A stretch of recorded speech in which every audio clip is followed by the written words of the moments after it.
Last 1 year என்ன பண்ணியிருக்கீங்க? அதை எப்படி பண்ணியிருக்கீங்க? I think you are infected by career growth disease. ஆனால் ஆக்சுவலாக பாருங்கள், 1 இயர் எக்ஸ்பீரியன்ஸில் என்ன உண்டோ அதை 10 வருஷம் ரிப்பீட் பண்ணியிருப்பாங்க. Then how do you call that as a 10 years experience? சைக்கலாஜிக்கலாக உங்களுக்கு என்ன பிரச்சனை தெரியுமா? ஃபியர். ஸோ ஒரு மாதம் மட்டும் நீங்கள் ஒரு அன்கம்ஃபர்டபுள் ஜோனில் வாழ்ந்து பாருங்கள் உங்கள் ஆஃபீஸில். Emotional decision syndrome. இது it's all about decision making.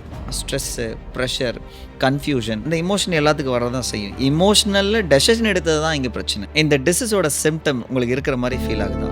First இந்த வீடியோ நம்ம அவேர்னஸ்க்கு வந்துருச்சு, அதுவே பெரிய treatment.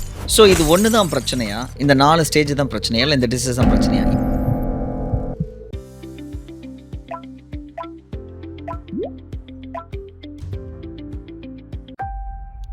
Hello working professionals and entrepreneurs.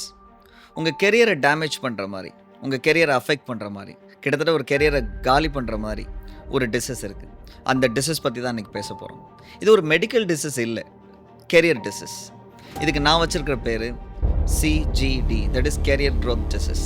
அதை பற்றி தான் இன்றைக்கி பார்க்க போகிறோம். இந்த topic interesting, at the same time very important as well. இந்த டிசீஸ், இந்த சிஜிடி அப்படின்ற கெரியர் க்ரோத் டிசீஸ் ஃபஸ்ட்டு எனக்கு இருக்கான்றதை நான் எப்படி செக் பண்ணுறது? சில கொஷின்ஸ் நீங்கள் உங்களை கேட்டுக்கிறதுக்காக. லாஸ்ட் 1 இயர் என்ன பண்ணியிருக்கீங்க? அதை எப்படி பண்ணியிருக்கீங்க? நீங்கள் செட் பண்ண கோலை அச்சீவ் பண்ணியிருக்கீங்களா? நியூ சேலஞ்சஸ் ஏதாவது எடுத்து பண்ணியிருக்கீங்களா? உங்களோட எஜுகேஷன் அப்கிரேட் ஆகிருக்கா? இல்லை நியூ செட் ஆஃப் ஸ்கில்ஸை நீங்கள் டெவலப் பண்ணியிருக்கீங்களா? இல்லை ஒரு பெரிய அச்சீவ்மெண்ட்ஸை நோக்கி நீங்கள் போயிருக்கீங்களா? இந்த கொஷின்ஸ் எல்லாம் கேட்கும்போது ஆன்சர்ஸ் இந்த கொஷின்ஸ்க்கு இல்லை அப்படின்னா I think you are infected by career growth disease. CGD உங்களோட ஸ்டார்டிங் பாயிண்ட்னு அர்த்தம். ஸோ மை டியர் ப்ரொஃபஷனல்ஸ், இந்த சிஜிடி கேரியர் க்ரோத் டிசீஸில் 4 ஸ்டேஜ் இருக்குது. 4வது ஸ்டேஜ் ரொம்ப மோசமான ஸ்டேஜ். பட் ஸ்டேஜ் 1 என்னன்னு ஃபஸ்ட்டு பார்த்துடலாம். ஃபஸ்ட்டு ஸ்டேஜ்ன்றது கம்ஃபர்ட் ஜோன் சிண்ட்ரோம். ஜென்ரலாக கம்ஃபர்ட் ஜோன் ஒன்று இருக்குது. நம்ம ஆஃபீஸில் நம்ம ஒர்க் பண்ணுற இடத்துல நமக்குன்னு ஒரு கம்ஃபர்ட் ஜோன்ஸ் இருக்குது. ஃபார் எக்ஸாம்பிள் நம்மளோட ரோல்ஸ் அண்ட் ரெஸ்பான்சிபிலிட்டிஸ், நம்ம போகிறது வர்றது, நம்ம அன்றாடம் பார்க்குற அந்த ஒரு லைஃப் இருக்குல்ல, அதில் ஒரு கம்ஃபர்ட் ஜோன் இருக்கும். ஒரு கம்பெனியில் ஒரு எம்ப்ளாயி இருக்கிறாரு, அவரோட ரோல்ஸ் அண்ட் ரெஸ்பான்சிபிலிட்டிஸ் அவருக்கு கொடுக்கப்பட்டிருக்கு. அது அவருக்கு ரொம்ப பிடிச்சிருக்கு, வேலை கரெக்டாக பண்ணுறாரு, எக்ஸலண்ட்டாக போய்கிட்டே இருக்குது. 6 மாதம் போகுது, 1 வருஷம் போகுது, 2 வருஷம் போகுது. இதுதான் கம்ஃபர்ட் ஜோன். திடீர்னு அவர் ஒரு ப்ரெசன்டேஷன் பண்ண சொல்கிறாங்க, அவர் பண்ணுறதுக்கு ரெடியாக இல்லை, ஏன் எனக்கு வராதுன்ட்டார். இப்போ அதே பர்சன் வந்து ஒரு நியூ ரெஸ்பான்சிபிலிட்டிஸ் ஆட் பண்ண ட்ரை பண்ணுறாங்க, அதுக்கும் நோ சொல்கிறாரு. ஸோ நிறைய விஷயங்களில் எடுத்து பண்ணணுங்கும்போது நோ சொல்கிறாருன்னா அவர் கம்ஃபர்ட் ஜோனில் இருக்கார். ஏன்னா கம்ஃபர்ட் ஜோனை என்ஜாய் பண்ண ஆரம்பிச்சிட்டார். So this is stage 1. இப்போ பாருங்கள் மை டியர் ஃப்ரெண்ட்ஸ், நிறைய கம்பெனிஸில் 10 வருஷம் எக்ஸ்பீரியன்ஸ்னு பயங்கர பந்தாவாக சொல்லுவாங்க, நான் 10 இயர்ஸ் எக்ஸ்பீரியன்ஸ்டுன்னு. ஆனால் ஆக்சுவலாக பாருங்கள், 1 இயர் எக்ஸ்பீரியன்ஸில் என்ன உண்டோ அதை 10 வருஷம் ரிப்பீட் பண்ணியிருப்பாங்க. Then how do you call that as a 10 years experience? அவங்களுக்கு ஸ்கில் டெவலப்பே ஆகிருக்காது. 10 வருஷமும் கம்ஃபர்ட் ஜோனில் இருந்திருக்காங்க. இதுதான் அந்த ஸ்டேஜ் 1ன்னு சொல்கிறது. சைக்கலாஜிக்கலாக அவங்களுக்கு என்ன பிரச்சனை தெரியுமா? ஃபியர். இது தப்பாக போயிடுமோ, இதை நம்ம எடுத்தால் நமக்கு வேறு எதுவும் வேலை நிறைய கொடுத்துருவாங்களோ அப்படின்ற ஒரு கிரிட்டிசிசம்க்கு ஆளாகிடுவாங்களோ, இது மாதிரி நிறைய யோசிப்பாங்க. ஸோ இப்படி யோசிக்கிற பீப்புளுக்கு ஆக்சுவலாக அந்த கம்ஃபர்ட் ஜோனை விட்டு வெளியில் வரணுன்னே தோணாது. நான் என்ன கேட்குறேன், ஒரு மசில் க்ரோ ஆகணும்னா அந்த மசிலுக்கு ஒரு பெயினை க்ரியேட் பண்ணணும். இன்ஃபேக்ட் அந்த மசிலை யூஸ் பண்ணணும். யூஸ் பண்ணாத மசில் வேலைக்காகாது. ஸோ ஸ்டேஜ் 1க்கு ட்ரீட்மெண்ட் இருக்குது. என்ன ட்ரீட்மெண்ட் தெரியுமா? திடீர்னு இப்போ ஒரு ப்ரெசன்டேஷன் பண்ண சொல்கிறாங்கன்னா நாமினேட் பண்ணி வாலண்டியர் பண்ணி அதை பண்ணணும். ஃபஸ்ட்டு ஃப்ளாப் ஆகும், ஆனால் அதுவே கொஞ்சம் கொஞ்சமாக எக்ஸ்பர்ட் ஆகிடுவீங்க, அதை மாஸ்டர் பண்ணிவிடுவீங்க. ஸோ ஒரு மாதம் மட்டும் நீங்கள் ஒரு அன்கம்ஃபர்டபுள் ஜோனில் வாழ்ந்து பாருங்கள். உங்கள் ஆஃபீஸில் நிறைய ஓனர்ஷிப் எடுத்து நிறைய ரெஸ்பான்சிபிலிட்டிஸ் எடுத்து பண்ணி பாருங்கள். அண்ட் ஐம் ஷுர் தட் இந்த ஃபஸ்ட்டு ஸ்டேஜ் வர வாய்ப்பே கிடையாது. That's a best treatment. ஏன்னா எனக்கும் இந்த டிசீஸ் அட்டாக் பண்ணுச்சு. நானும் கம்ஃபர்ட் ஜோனில் இருந்தேன். என்னடா எல்லாமே செட் ஆகிடுச்சு, இவ்வளோ சீக்கிரம் எல்லாமே செட் ஆகிடுச்சுன்னு யோசிச்சும் போது தான் தெரிஞ்சது எங்கேயோ நான் கம்ஃபர்ட் ஜோனில் இருக்கிறேன்னு சொல்லிட்டு. ஸோ இப்போல்லாம் பார்த்தீங்கன்னா எனக்கு ஒரு கம்ஃபர்ட் ஜோன் இருக்கிற மாதிரி வந்துச்சுனாலே எனக்கு கொஞ்சம் பயம் ஆகிடும், எங்கே நம்ம க்ரோ ஆகலையோ அப்படின்னு சொல்லிட்டு. உடனே நான் அன்கம்ஃபர்டபுள் ஜோனுக்கு போக ஆரம்பிச்சேன். அதுக்கப்புறம் கிடைச்ச ஒரு க்ரோத் தான் இது.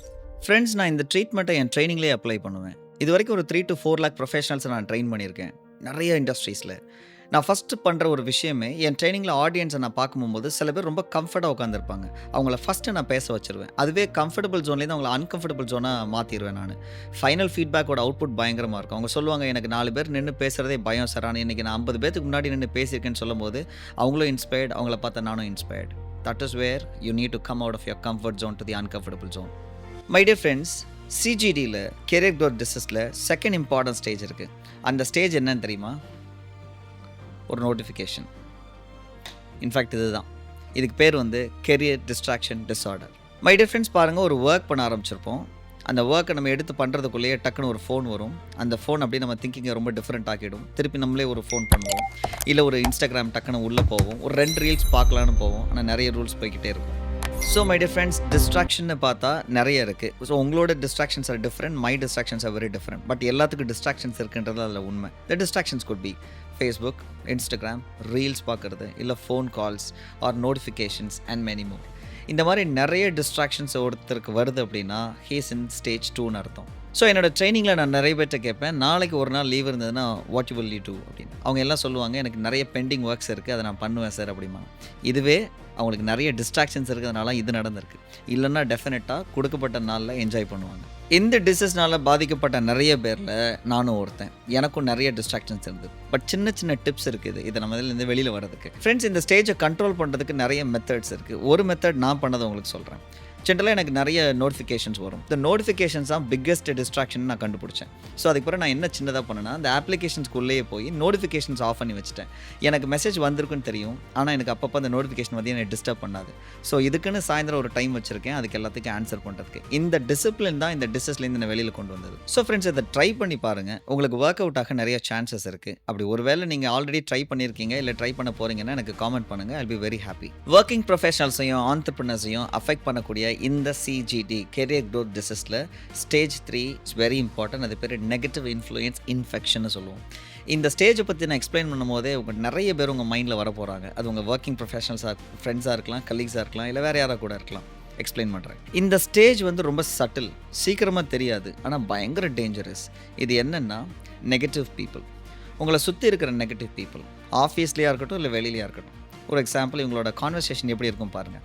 நான் ட்ரை பண்ணி பார்த்தேன், அது ஒர்க் அவுட் ஆகாது, நீ ரிஸ்க் எடுக்காத, நீ இதெல்லாம் பண்ணால் இப்படி தான் சொல்லுவாங்க, ஆனால் கடைசியாக கமிட்மெண்ட்டை கீப்பப் பண்ண மாட்டாங்க, இதெல்லாம் நாங்கள் பல வருஷங்களில் ட்ரை பண்ணிட்டோம், இன்றைக்கி உள்ள காம்படிஷன் வேர்ல்டில் இதெல்லாம் சாத்தியமே இல்லை அப்படின்னு பயங்கர நெகட்டிவாக பேசுவாங்க. நம்மளை சுற்றி நமக்கு நல்லது பண்ணுறேன்றது நினச்சே இது பேசுவாங்க. ஸோ இதுதான் இன்ஃபெக்ஷன். ஸோ நெகட்டிவ் பீப்புள் வந்து டெஃபினட்டாக உங்களை இன்ஃபெக்ட் பண்ணுவாங்க கூட இருந்து. இந்த மாதிரி வாய்ஸஸ் உங்களை சுற்றி கேட்டுக்கிட்டே இருக்கா, கிட்டத்தட்ட நீங்கள் ஸ்டேஜ் 3ல் இருக்கீங்கன்னு அர்த்தம். ரொம்ப கேர்ஃபுல்லாக இருக்கணும். சரி, இந்த மாதிரி வாய்ஸஸ் கேட்குறதுனால நமக்கு என்ன ஆகும்? நெகட்டிவ் பீப்புளை நம்மளை இப்படி பேசும்போது நமக்கு என்ன நடக்கும்ன்றதை நான் சொல்கிறேன். ஃபர்ஸ்ட், நம்மளோட எனர்ஜி கம்மியாகும். ஸோ செகண்ட், நம்மளோட கான்ஃபிடன்ஸ் கம்மியாகும். நான் கான்ஃபிடென்ஸ்ன்னு சொல்கிறது நம்ம மேலே உள்ள கான்ஃபிடென்ஸும் கம்மியாகும், மேனேஜ்மெண்ட்லேயோ இல்லை கம்பெனி மேலே உள்ள கான்ஃபிடென்ஸுமே கம்மியாகும். மூணாவது என்ன தெரியுமா? எஃபர்ட்டே கம்மியாகும். நமக்குள்ளே ஒரு ஓனர்ஷிப் அண்ட் ரெஸ்பான்சிபிலிட்டி வந்து நம்ம ஏதாவது பண்ணணும்னு நினைக்கும் போது இந்த பீப்புளோட வாய்ஸஸ் நம்மளை கொஞ்சம் கொஞ்சமாக கீழே இறக்கிடும். அந்த ஓனர்ஷிப்பை பண்ண மாட்டோம். நமக்குள்ளே ஒரு கேள்வி வந்துடும், அவர் எடுத்தார், அந்த ஓனர்ஷிப் பண்ணி ஒரு விஷயங்கள் பண்ணார், அதுக்கு அவருக்கு இல்லையே, அப்போ எனக்கும் இருக்காதுன்ற மாதிரியே முடிவு பண்ணிடுவோம். நம்மளே அப்படி ஜட்ஜ் பண்ணிடுவோம். ஸோ இது ரொம்ப டேஞ்சரஸான ஒரு சுச்சுவேஷன். ஸோ நல்லா புரிஞ்சுக்கோங்க, பாசிட்டிவான பீப்புள் வந்து இன்ஸ்பயர் பண்ணுவாங்க, நெகட்டிவான பீப்புள் வந்து இன்ஃபெக்ட் பண்ணுவாங்க. இதுக்கு ட்ரீட்மெண்ட்டே இல்லையான்னு கேட்டிங்கன்னா ட்ரீட்மெண்ட் இருக்குது. ட்ரீட்மெண்ட் நம்பர் 1 என்னென்னு கேட்டிங்கன்னா, ஃபஸ்ட்டு உங்களை சர்க்கிள் ஆடிட் பண்ணுங்கள். உங்கள் சர்க்கிளில் ஒரு ஆடிட் பண்ணுங்கள். ஆடிட்னு போகும்போது கேட்டகரைசிங் தி பீப்புள். யாரெல்லாம் நெகட்டிவாக பேசுகிறாங்க, யாரெல்லாம் பாசிட்டிவாக பேசுகிறாங்க, எந்த சிச்சுவேஷனில் நெகட்டிவாக பேசுகிறாங்க, எந்த சிச்சுவேஷனில் பாசிட்டிவாக பேசுகிறாங்க. இந்த ஆடிட் முடித்தா உங்களுக்கு ஒரு ரிசல்ட் கிடைக்கும். உங்கள் வெல்விஷர் யார், உங்களோட க்ரோத்தில் யார் அக்கறை எடுக்கிறாங்க, உங்களோட பாசிட்டிவ் பீப்புள் யாருன்றது ஃபஸ்ட்டு ஒரு கிளாரிட்டி கிடச்சிரும். கிளாரிட்டி கிடச்ச உடனே ஃபஸ்ட்டு ஸ்டெப்பு, இந்த பீப்புளோட இன்ட்ராக்ஷனை கொஞ்சம் அதிகப்படுத்துங்க. உங்களோட டெசிஷன் மேக்கிங்கில் அதிகமாக இவங்களை இன்வால்வ் பண்ணுங்கள். நிறைய உங்களோட கன்சர்ன்ஸை அவங்ககிட்ட ஷேர் பண்ணுங்கள். கரெக்டான மென்டாஸை செலக்ட் பண்ணுங்கள். கரெக்டான குருஸ் யாருன்னு ஐடென்டிஃபை பண்ணுங்கள். அவங்களோட இன்ட்ராக்ஷன்ஸ் நிறைய வச்சுக்கோங்க. இப்படி நீங்கள் வைக்க நெகட்டிவ் பீப்புளோட இன்ஃப்ளூயன்ஸ் கொஞ்சம் கொஞ்சமாக கம்மியாகிறத நீங்கள் பார்ப்பீங்க. இப்போ இந்த நேரத்தில் வீடியோ கேட்டுட்டு இருக்க உங்களுக்கு அந்த நெகட்டிவ் பீப்புள் உங்கள் மைண்டில் வருவாங்க. ஸோ அதெல்லாம் நினச்சிக்கோங்க. நாளைக்கு அவங்களோட இன்ட்ராக்ட் பண்ணும்போது இதில் கொஞ்சம் கேர்ஃபுல்லாக இருங்க. இந்த வீடியோவை ஞாபகம் வச்சுக்கோங்க. ஒர்க்கிங் ப்ரொஃபஷனல்ஸை அஃபெக்ட் பண்ணுற இந்த CGD கெரியர் க்ரோத் டிசீஸில் ஸ்டேஜ் 4 எமோஷனல் டெசிஷன் சிண்ட்ரோம். பேரே கொஞ்சம் இன்ட்ரெஸ்டிங்காக இருக்கு பாருங்க. Emotional decision syndrome. இது it's all about decision making. நிறைய பேர் பார்த்துருக்கீங்களா, ரொம்ப இமோஷனல் பீப்புளாக இருப்பாங்க. ஸோ இவங்க இமோஷனலாக இருக்கிறதுனாலே இமோஷனல் டெசிஷன் டக்குன்னு எடுத்துருவாங்க. எக்ஸாம்பிள், மேனேஜர் அன்றைக்கி திட்டிருப்பார், அது அவங்கள ரொம்ப காயப்படுத்தியிருக்கும். உடனே அன்றைக்கி ஈவினிங்கே திங்க் பண்ணுவாங்க, வேலையை விட்டுறலான்னு சொல்லிட்டு. இது ஒரு சிச்சுவேஷன் நான் சொல்கிறேன். இந்த மாதிரி நிறைய சிச்சுவேஷன் இருக்குது. இந்த மாதிரி டெசிஷனை இமோஷனலாக எடுக்கக்கூடிய சில ட்ரிகர்ஸ் என்னென்னு கேட்டிங்கன்னா, ஸ்ட்ரெஸ்ஸு, ப்ரெஷர், கன்ஃபியூஷன். இதில் நிறைய பேர் முடிவு எடுத்துருவாங்க. நல்ல ஆப்பர்ச்சுனிட்டிஸை விட்டுட்டோன்னு 6 மாதம் கழித்து ஃபீல் பண்ணுவாங்க. நான் நிறைய பேர்கிட்ட கேட்டிருக்கேன். நிறைய பேர் சொல்லுவாங்க, அந்த கம்பெனியில் ஒரு சின்ன பிரச்சனையில் இந்த வேலையை விட்டேன், என்னால அந்த கம்பெனிக்கு திருப்பி என்னால ரீச்சே பண்ண முடியல. அந்த வேலை எனக்கு திருப்பி கிடைக்குமான்னு கூட எனக்கு தெரியாது. ஆனா, இப்ப நான் ஸ்ட்ரகிள் பண்றேன்னு சொல்லுவாங்க. இவங்க எல்லாருமே இந்த எமோஷனல் டெசிஷன்ல எடுத்த ஒரு விஷயங்கள் தான். ஸோ, இங்க ப்ராப்ளம் வந்து எமோஷன் இல்ல. அந்த எமோஷன் எல்லாத்துக்கும் வரதான் செய்யும். எமோஷனல்ல டெசிஷன் எடுத்தது தான் இங்க பிரச்சனை. ஸோ, அதுதான் அவர பயங்கரமா அஃபெக்ட் பண்ணுச்சு. இந்த ஸ்டேஜ் ஓவர் கம் பண்றதுக்கு தேர் இஸ் அ ட்ரீட்மெண்ட். இந்த ட்ரீட்மெண்ட்டுக்கு நாங்க வச்சிருக்க பேர் வந்து 24 ஹார்ஸ் ரூல்னு சொல்லுவோம் இத. இப்ப நான் ஒரு முடிவு எடுக்க போறேன். ஒரு பெரிய முடிவு எடுக்க போறேன். அந்த நேரத்தில எனக்கு அந்த முடிவு தோணுது. ஆனா, அடுத்த 24 மணி நேரம் அந்த முடிவ நான் எடுக்க மாட்டேன். ஃபர்ஸ்ட் எடுக்கக்கூடாதுன்னு நான் முடிவு பண்ணுவேன். ஏன்? அதில ஒரு சின்ன விஷயம் இருக்கு. அந்த விஷயம் என்னன்னா, இந்த டெசிஷன எடுக்கலாமா, வேண்டாமான்னு சில பேர்ட்ட கன்சல்ட் பண்றது. நான் திரும்பவும் சொல்றேன், அட்வைஸ் வாங்குறதுன்னு இல்ல. கன்சல்டிங். கன்சல்டிங் வேற, அட்வைசிங் வேற. நம்ம கன்சல்ட் யார் கூட பண்ணணும்? அது ரொம்ப இம்பார்ட்டன்ட். ஸோ, ஒரு டெசிஷன். இந்த வேலைய விடலாமா, வேண்டாமான்னு ஒரு முடிவு எடுக்க போறீங்க. இந்த முடிவு எடுக்கிறதுக்கு போறதுக்கு முன்னாடி கண்டிப்பா 4 பேர்ட்ட டிஸ்கஸ் பண்ணணும். when 4ன்னு சொல்றது 4 category of people. Category number 1 is that உங்க ஃபேமிலி மெம்பர்ஸ். ஸோ, அவங்க சொல்ற ஒப்பீனியன நீங்க எடுத்து வச்சுக்கலாம். செகண்ட் உங்க ஃப்ரெண்ட்ஸ். அவங்ககிட்ட இந்த டெசிஷன் மேக்கிங் பத்தி கொஞ்சம் டிஸ்கஸ் பண்ணலாம். 3வது உங்களோட mentors or guru from different professionals அவங்ககிட்ட நீங்க கேட்கலாம். 4வது யாருன்னே தெரியாது, இப்போ தான் பழகுனவங்க. ஸோ, அவங்ககிட்டயும் டிஸ்கஸ் பண்ணி பார்க்கலாம். ஏன் 4, 5 பேர்ட்ட கேட்கணும்னு சொல்றேன்னா, இது எல்லாமே டிஃபரெண்ட் பெர்ஸ்பெக்டிவ்ஸா இருக்கும். ஸோ, ஒரு டெசிஷன் மேக்கிங்க்கு முன்னாடி ஒரு 4, 5 பெர்ஸ்பெக்டிவ்ஸ் நமக்கு தெரிஞ்சுச்சுன்னா, கிளாரிட்டி நெறைய வரும். எப்போ கிளாரிட்டி நெறைய வந்துருச்சோ, அப்போ உங்க டெசிஷனும் நல்ல டெசிஷனா தான் இருக்கும். 24 மணி நேரத்தில இந்த மேஜிக் நடக்க நெறைய வாய்ப்புகள் இருக்கு. ஸோ, நானே சில நேரங்கள்ல ஒரு டெசிஷன் மேக்கிங்க்கு முன்னாடி நான் ஜூனியர்ன்னு பார்க்க மாட்டேன், சீனியர்ன்னு பார்க்க மாட்டேன், ஆண்ன்னு பார்க்க மாட்டேன், பெண்ன்னு பார்க்க மாட்டேன். நான் சொன்ன இந்த 4 கேட்டகரி செட் ஆஃப் பீப்பிள்ட்ட நான் டிஸ்கஸ் பண்ணுவேன். இந்த 4 பேரோட பெர்ஸ்பெக்டிவ்ஸ் கரெக்ட்டா எனக்கு கிடைக்கும்போது, எனக்கே நெறைய கிளாரிட்டி வரும். அப்படிதான் நெறைய டெசிஷன் இப்போ வரைக்கும் நான் எடுத்துட்டு இருக்கேன். ஸோ, மை டியர் ஃப்ரெண்ட்ஸ், இந்த சிஜிடின்ற டிசீஸ்ல 4 ஸ்டேஜஸையும் நான் எக்ஸ்பிளைன் பண்ணிட்டேன். கிளாரிட்டியா புரிஞ்சிருக்கும்னு நெனைக்கிறேன். இப்போ உங்ககிட்ட ஒரு கேள்வி. இந்த டிசீஸோட சிம்ப்டம் உங்களுக்கு இருக்கிற மாரி ஃபீல் ஆகுதா? இல்ல நெறைய பேத்துக்கு இது ஸ்டார்ட்டிங் ஸ்டேஜா நீங்க சொல்றத வச்சு எனக்கு புரியுது சார்ன்னு சொல்றீங்களா? இன்னும் சில பேர் சார் இதில நான் 4த் ஸ்டேஜ்ல நான் இருக்கேன் அப்படின்னு உங்களுக்கு ஃபீல் ஆகுதா? எல்லாமே நல்லது தான். ஏன்னா இந்த வீடியோல நமக்கு இப்போ கிளாரிட்டி கிடைச்சிருக்கு. So, what do we do now? நம்ம என்ன பண்ண போறோம்? ஃபர்ஸ்ட் இந்த வீடியோ நம்ம அவேர்னஸ்க்கு வந்துருச்சு. அதுவே பெரிய ட்ரீட்மெண்ட். அதையும் தாண்டி ஸ்டேஜ் வைஸா என்னென்ன ட்ரீட்மெண்ட், என்னென்ன விஷயங்கள் நீங்க பண்ணிக்கலாம் அப்படின்றதையும் நம்ம எக்ஸ்பிளைன் பண்ணிட்டோம். ஸோ, இது ஒண்ணு தான் பிரச்சனையா? இந்த 4 ஸ்டேஜ் தான் பிரச்சனையா? இல்ல இந்த டிசீஸ் தான் பிரச்சனையா? இத தாண்டி ஏகப்பட்ட ப்ராப்ளம்ஸ் வொர்க்கிங் ப்ரொஃபஷனல்ஸ்க்கு இருக்கு. நெறைய ஆன்டர்பிரினர்ஸ்க்கும் இருக்கு. அது எப்படி சால்வ் பண்ணணும்னு நெறைய பேர் கன்ஃப்யூஸ்டா இருக்காங்க. ஸோ, இவங்களுக்கெல்லாம் ஹெல்ப் பண்ற மாரி நான் வாரம் வீடியோஸ் போடுறேன். ஸோ, இந்த வீடியோஸ் டெஃபினட்டா உங்கள ஹெல்ப் பண்ணும். டெஃபினட்டா இது ஒரு பெரிய டிரான்ஸ்ஃபர்மேஷன குடுக்கும். இன்ஃபாக்ட் அந்த டிரான்ஸ்ஃபர்மேஷன் தான் இந்த 15 வருஷமா நான் நெறைய பண்ணிட்டு இருக்கேன். ஸோ, நான் வீக்லி போடுற வீடியோஸ் உங்கள ரீச் பண்ணணும்னா, தயவுசெய்து சப்ஸ்கிரைப் பண்ணிக்கோங்க. டெஃபினட்டா those videos will help you.